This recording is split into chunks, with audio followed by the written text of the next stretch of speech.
नमस्कार, welcome to accounting software miracle support by Deepak Joshi. आज के इस वीडियो में हम जानेंगे स्टॉक मार्केट यानी कि शेयर बाजार की शेयर परचेज सेल्स की एंट्री हम मिरेकल अकाउंटिंग सॉफ्टवेयर में कैसे कर सकते हैं। तो सबसे पहले ये शेयर मार्केट की एंट्री करने के लिए मिरेकल में कोई भी कस्टमाइजेशन की रिक्वायरमेंट नहीं है। शेयर मार्केट का मॉड्यूल इनबिल्ट दिया गया है और वो मिरेकल यूजर के लिए फ्री ऑफ चार्ज है। जो miracle user miracle version 9050 and above use कर रहे हैं उसके लिए ये फ्री ऑफ चार्ज है। उसका कोई अलग से चार्ज या कस्टमाइजेशन का एक्सपेंस आपको नहीं करना पड़ेगा, जो हर एक दूसरे सॉफ्टवेयर में रहता है। Share purchase sales entry with intraday option के साथ दी गई है। मतलब कि आप शेयर की परचेज या सेल्स की एंट्री इंट्राडे ऑप्शन के साथ, मतलब अपनी कॉन्ट्रैक्ट नो हम एक ही इनवॉइस से कर सकते हैं। हमें सेल्स के लिए अलग से एंट्री करनी पड़ेगी, परचेज के लिए अलग से एंट्री करनी पड़ेगी, ऐसा कुछ नहीं है। आप कॉन्ट्रैक्ट नोट की डायरेक्ट एंट्री कर सकते हैं मिरेकल अकाउंटिंग सॉफ्टवेयर में। डीमेट अकाउंट वाइज आप स्टॉक रख सकते हैं शेयर का, और फीफो बेच भी स्टॉक रख सकते हैं, और उसके हिसाब से आपको लॉन्ग टर्म, शॉर्ट टर्म और स्पेक्युलेटिव गेन लॉस भी कैलकुलेट हो सकता है। आप आईपीओ की एंट्री कर सकते हैं, शेयर स्प्लिट होता है तो उसकी एंट्री कर सकते हैं, कोई कंपनी शेयर बोनस देती है तो उसकी एंट्री कर सकते हैं, कोई कंपनी मर्ज हो जाती है दूसरी कंपनी में तो उसकी टाइम जो मर्ज की एंट्री करनी पड़ती है, बहुत ही कम आती है, पर वो आती है तो तब उसका आपका अकाउंटिंग ना रुके। इसलिए ये सब एंट्री मिरेकल अकाउंटिंग सॉफ्टवेयर में बाय डिफॉल्ट शेयर मॉड्यूल के साथ दी गई है, जिसका कोई एक्स्ट्रा चार्ज नहीं है। अगेन उसके साथ शेयर के अलावा आप कमोडिटी, एफ&ओ, म्यूचुअल फंड में डील करते हैं तो उसकी एंट्री भी इसमें दी गई है, वो भी इस शेयर मॉड्यूल के साथ ही आ जाती है। तो अगर आप बोलते हैं कि शेयर का हमें एंट्री करनी है पर उसका long term short term gain नहीं निकलना है तो उसकी भी फैसिलिटी दी गई है। अगर आपको तो हम long term gain, short term gain और स्पेक्युलेटिव गेन का स्टेटमेंट निकाल सकते हैं, और उसकी हवाला एंट्री ऑटोमेटिक कैलकुलेट होके हो सकती है। लॉन्ग टर्म गेन क्या है? तो लॉन्ग टर्म गेन वो है जो शेयर हमारे पास 1 साल से पड़ा हुआ है और उसे हम 1 साल के बाद बिक्री करते हैं, तो उसमें हमें जो भी मुनाफा या लॉस होता है उसकी एंट्री लॉन्ग टर्म में जाती है। शॉर्ट टर्म गेन जो हमने शेयर लिया और 1 साल के अंदर ही बिक्री कर दिया, तो उसका जो भी प्लस माइनस मुनाफा होता है वो शॉर्ट टर्म गेन में जाता है। और जो हम इंट्राडे करते हैं, मतलब कि आज शेयर लिया और आज ही बेच दिया, तो उसका जो भी मुनाफा या लॉस होता है उसे हम स्पेक्युलेटिव गेन या लॉस कहते हैं। तो वो तीनों का स्टेटमेंट हमें मिरेकल सॉफ्टवेयर में से इजीली मिल जाता है, और हमें ऑडिट में भी हम इसे दे सकते हैं, क्योंकि ऑडिट के लिए और आईटी रिटर्न के लिए ये मस्ट रिक्वायरमेंट है गवर्नमेंट की तरफ से। हम डिमेट अकाउंट वाइज अपना शेयर का स्टॉक स्टेटमेंट निकाल सकते हैं, और हमें मालूम रहता है कि किस डिमेट अकाउंट में कितना शेयर हमारा पड़ा हुआ है, हमने पूरे साल में कितना टर्नओवर किया है शेयर में, कितना ब्रोकरेज दिया है, किया एसटीटी रिपोर्ट, एसटीटी एक्सपेंस किया हुआ है, और अन्य कोई भी हमने एक्सपेंस किया हुआ है शेयर के रिलेटेड, तो उसका हम रिपोर्ट देख सकते हैं। हम आईपीओ में एंट्री करके कितना लिया हुआ है आईपीओ की एंट्री देख सकते हैं, म्यूचुअल फंड की देख सकते हैं, कोई भी शेयर कब स्प्लिट हुआ वो भी हम देख सकते हैं, कोई शेयर कब मर्ज हुआ, बोनस मिला, या कोमोडिटी है, एफ&ओ है, आप जो भी एंट्री करते हैं उस सब का रजिस्टर में मिल सकता है। तो जो ऑडिट के टाइम हमें ऑडिटर को देंगे तो वो अपने कॉन्ट्रैक्ट नोट के साथ उसे मैच कर पाएंगे। हमारी इफेक्ट जो है लॉस या गेन की, लॉन्ग टर्म, शॉर्ट टर्म या स्पेक्युलेटिव, जो भी लॉस या गेन है उसकी effect profit and loss account में डायरेक्ट आ जाती है, और उसके मुताबिक ही अपने बैलेंस शीट में, इन्वेस्टमेंट पोर्टफोलियो में भी, इन्वेस्टमेंट अकाउंट में वो अपना स्टॉक जितना भी पड़ा हुआ है अपनी परचेज वैल्यू से मतलब स्टॉक की परचेज कीमत प्लस उसमें जो एसटीटी लगा और ब्रोकरेज लगा वो सब उसमें एक्सपेंस प्लस होता है पर शेयर का। तो अपनी जो बेसिक कॉस्ट है वो बेसिक कॉस्ट से हमारा इन्वेस्टमेंट पोर्टफोलियो हमें बैलेंस शीट में दिखाई देता है। अब हम शेयर इन्वेस्टमेंट की एंट्री लाइव देखते हैं कैसे होता है वो। सबसे पहले तो अगर आपके यहाँ शेयर अकाउंटिंग का मेनू नहीं दिखता है आपके मिरेकल में, तो आपको सबसे पहले सेटअप में जाके, कंपनी सेटअप में जाके, एडवांस सेटअप में जाके पहले ये चेक करना है कि अकाउंट विद स्टॉक में यस है कि नहीं है। अगर अकाउंट विद स्टॉक में यस रहेगा तो ही आप शेयर मार्केट का मॉड्यूल इनेबल कर पाएंगे। उसके बाद में अगर अकाउंटिंग विद स्टॉक आपका यस है तो आप एडवांस मॉड्यूल में जाइए, वहां जाके आपको शेयर अकाउंटिंग रिक्वायर्ड है वो उसे यस कर दीजिए, एंटर की मार के। Without stock sales purchase entry required है उसे भी अगर आपको पर्सनल अकाउंट लिखते हैं और आपका जीएसटी का कोई लेना देना नहीं है तो आप उसे भी यस कर सकते हैं। तो आपको एंट्री सेल्स परचेज की इजी रहेगी। ये दो सेटअप हो जाने के बाद आपको सेटअप के बाद में यहाँ पे शेयर का मेनू दिखाई देगा। अब हम देखते हैं कि हमें कैसे ओपनिंग डालनी है। तो सबसे पहले तो हमें कैपिटल अकाउंट बनाना है, जो मैंने यहाँ पे बनाया हुआ है। अगर आपको अकाउंट कैसे बनाना है वो डिटेल नहीं मालूम है तो हमारा वीडियो है, आप कैसे लेजर ओपन कर सकते हैं, अकाउंट ओपन कर सकते हैं मिरेकल अकाउंटिंग सॉफ्टवेयर में, वो वीडियो को लिंक दिया गया है नीचे, वो देख लीजिए। अकाउंट दिया गया है उसमें आप ओपनिंग बैलेंस डाल दीजिए अपना, जो भी अकाउंट बनाया कैपिटल का उसमें। मैं अब सभी राउंड फिगर दे लेता हूँ। सिटी वगैरह, पान नंबर, जीएसटी नंबर जो भी डालना है वो डाल दीजिए, इंटरेस्ट रेट वगैरह। दूसरा, अपना जितना भी इन्वेस्टमेंट पोर्टफोलियो है उसका आप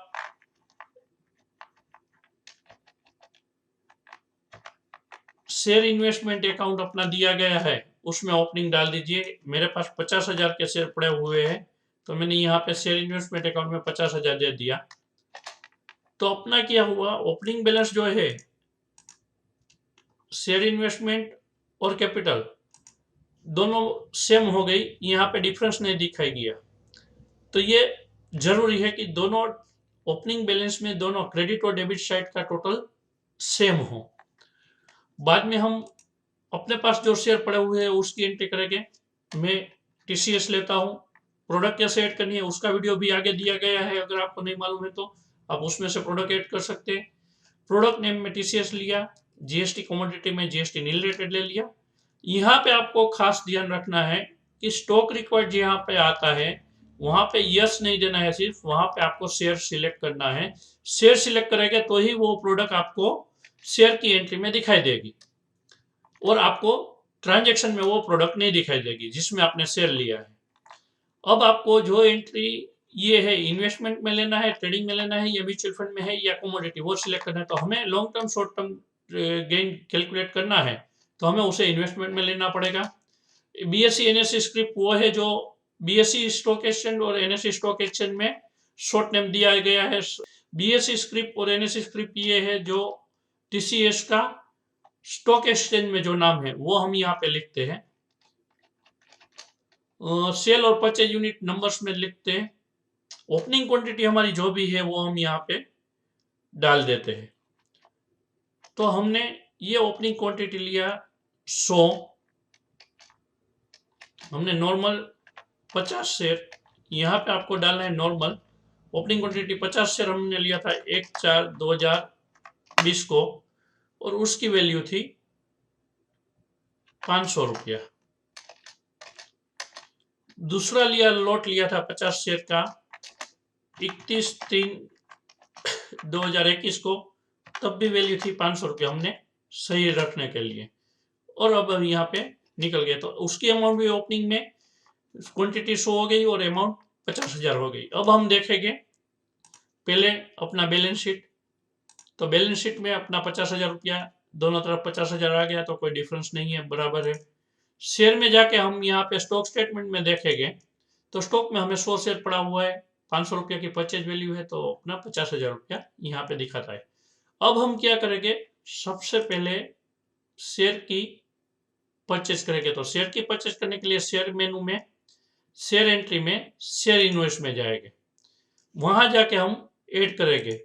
अगर आपको कैसे ऐड करना है सेल्स इनवॉइस वो नहीं मालूम है तो आप हमारा वीडियो जो बनाया गया है सेल्स एंट्री कैसे की जाती है वो देख सकते हैं डिटेल के लिए।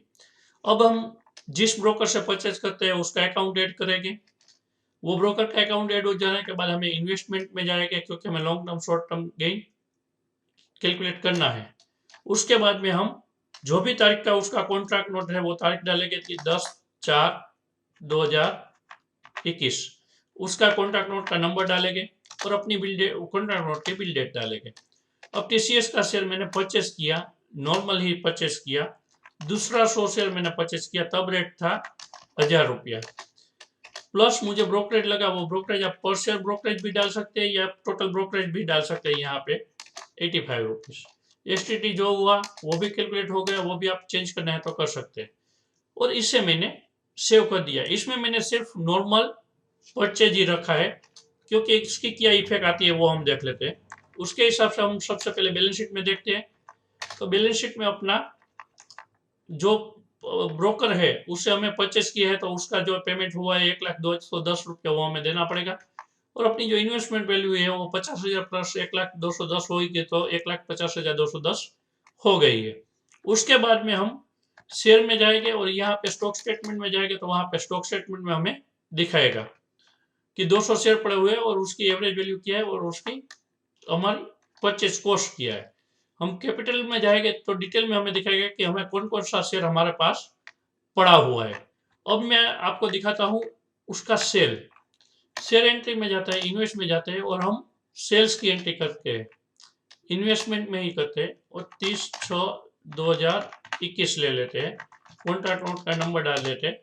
अब इसमें हम सेल करते हैं, नॉर्मल सेल करते हैं 150 शेयर का और रेट हो जाता है 2,000 रुपया और ब्रोकरेज हो जाता है 150 रुपया।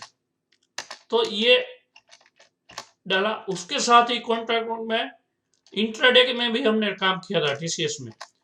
टीसीएस में परचेस किया था इंट्राडे में 200 शेयर, उसकी वैल्यू थी 1,900 रुपया, उसकी ब्रोकरेज थी 100 रुपया और उसी दिन सेल कर दिया था इंट्राडे में 200 शेयर और उसकी वैल्यू आई थी 2,000 रुपया, मतलब कि 100 रुपया मिला तो हमने सेल कर दिया था और उसका ब्रोकरेज भी हमें लगा था 100 रुपया, कैलकुलेशन सही रहे इसके लिए और उसका एसटीटी वगैरह मिला के हो गया। अब हम इसे सेव कर देते हैं और हम सबसे पहले देखते हैं अपना बैलेंस शीट। तो बैलेंस शीट में हमें मारवाड़ी से कितना पैसा लेना है वो दिखाई देता है। तो शेयर इन्वेस्टमेंट अकाउंट अपना जो है वो सही से नहीं दिखाई देता क्योंकि हमने अभी प्रॉफिट एंड लॉस मतलब कि short term gain long term gain उसकी एंट्री नहीं डाली है, वो हम यहाँ से देख लेते हैं। वो एंट्री होने के बाद कैपिटल गेन में जाते हैं, डिटेल रिपोर्ट में जाते हैं तो हमें यहाँ पे दिखेगा सब क्या लॉन्ग टर्म शॉर्ट टर्म और स्पेक्युलेटिव गेन कितना हुआ है उसके लिए। तो हम यहाँ हवाला में जाते हैं, शॉर्ट टर्म गेन के लिए शॉर्ट टर्म गेन अकाउंट है उसमें एंट्री डाल देते हैं। लॉन्ग टर्म गेन के लिए लॉन्ग टर्म गेन अकाउंट है वो सिलेक्ट कर लेते हैं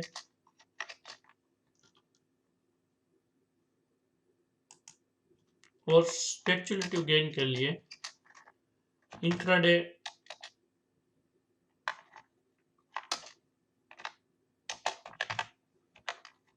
स्पेक्युलेटिव गेन अकाउंट है वो ले लेते हैं तो वो हवाला उसमें हो जाता है। ये तीनों हवाला हो जाने के बाद अब हम प्रॉफिट एंड लॉस अकाउंट सबसे पहले देखते हैं। तो प्रॉफिट एंड लॉस अकाउंट में तीनों अपना जो प्रॉफिट हुआ इंट्राडे का, लॉन्ग टर्म का और शॉर्ट टर्म का वो आ गया है। अब हम बैलेंस शीट देखेंगे तो अपना जो पोर्टफोलियो वैल्यू है वो अपनी परचेज कॉस्ट के हिसाब से दिखाएगा।